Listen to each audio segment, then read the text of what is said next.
Matthew 21:22. In all things whatsoever ye shall ask in prayer, believing ye shall receive. Ang title po ng ating devotion sa umagang ito, What Faith in God Can Do. Tayo po ay manalangin. Panginoon Diyos, sa mga pangyarihan sa lahat, purihin po ang iyong pangalan.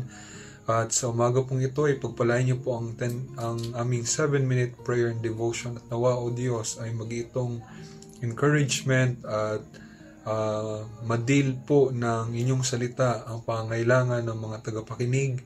Kayo po ang manguna sa amin. Salamat po. In Jesus' name, Amen. Isa pong mapagpalang umaga sa bawat isa. At isang tanong ang naisipan kong gawing pamagat dito dahil sa nabasa po natin na talata, meron pong isang bagay na gustong ituro ang Panginoon. It's all about faith. Ang kwento po dito sa Matthew chapter 21 ay in verse 19, Now in the morning as he returned into the city, he hungered. And when he saw a fig tree in the way, he came to it and found nothing thereon but leaves only, and said unto it, Let no fruit grow on thee henceforward forever. And presently the fig tree withered away. Yan po ang nangyari. And when the disciples saw it, they marveled, saying, How soon is the fig tree withered away? Sa buhay po natin ito ay kailangan po ang pananampalataya.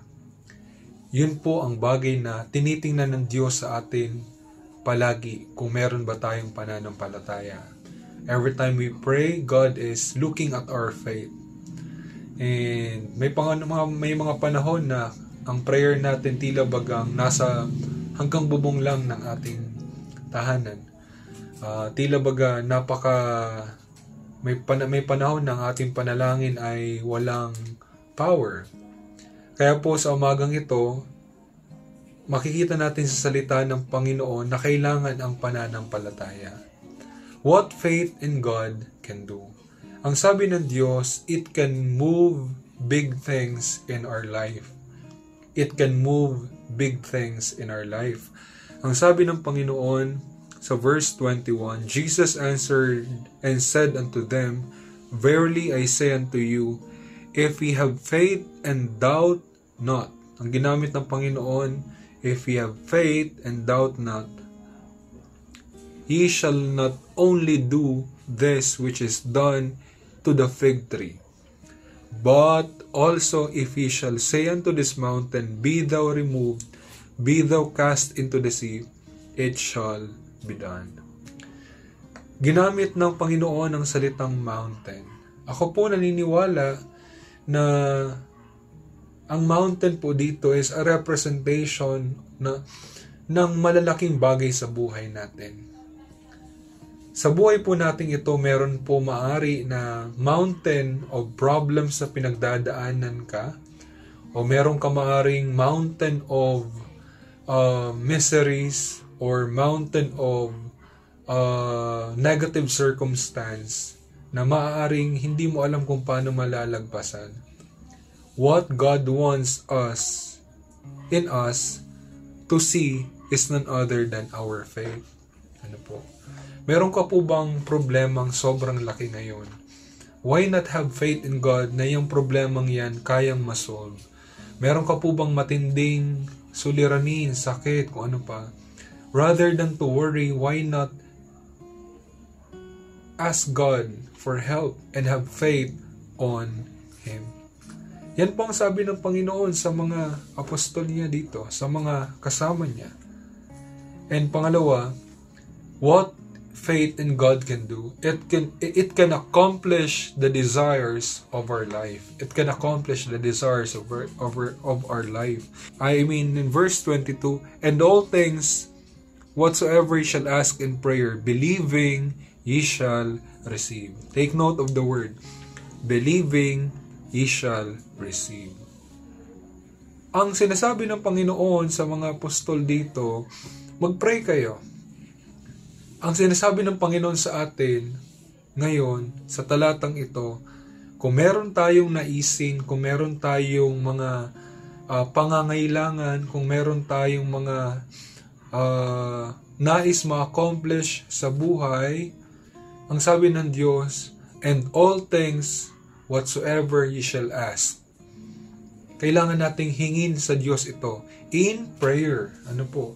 Believing ye shall receive. Kailangan po palaging nauuna nating konsultahin ang Panginoon, kailangan nauna nating sabihan ng Panginoon ng mga bagay na ating kailangan.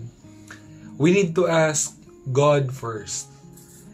And secondly, we need to believe kung ano ang hiningi natin sa Panginoon. And thirdly, the assurance of God is very clear. Ye shall receive. For my conclusion, ang pangako po ng Panginoong ito ay pwede nating maranasan. Maring marami tayong naririnig ng mga testimonies, mga kwento ng mga tao na nakita kung paano gumawa at kumilos ang Panginoon sa kanilang buhay during the time na practice ang faith. Kaibigan, pwede mo din namang maranasan ang Diyos sa buhay mo. Kung nakilala mo na siya sa iyong buhay bilang Diyos at tagapagligtas, certainly I believe God can help you, for you have a God na tutulong sa iyo. Siya po ay nangako sa talatang ito at hindi niya kayang baguhin ang kanyang pangako. God can make something in your life. Just have faith. For there is something God can do about your life right now. Tayo manalangin. Panginoon, bless us and help us to have faith in you. Pagpalain niyo po ang buong araw namin ngayon at ikaw po ang magturo at magpalakas ng patuloy sa aming mga puso at isip. We'll have faith in you, we'll trust in you, we will rely in you. Nawa po maging tunay ang talatang ito sa buhay namin at ma-practice po namin ang pananampalataya. Di po kami mawawalan ng pag-asa, bagos sa asa po kami sa iyo. Sa iyo po lahat ng kapurihan at pasasalamat. In Jesus' name, Amen.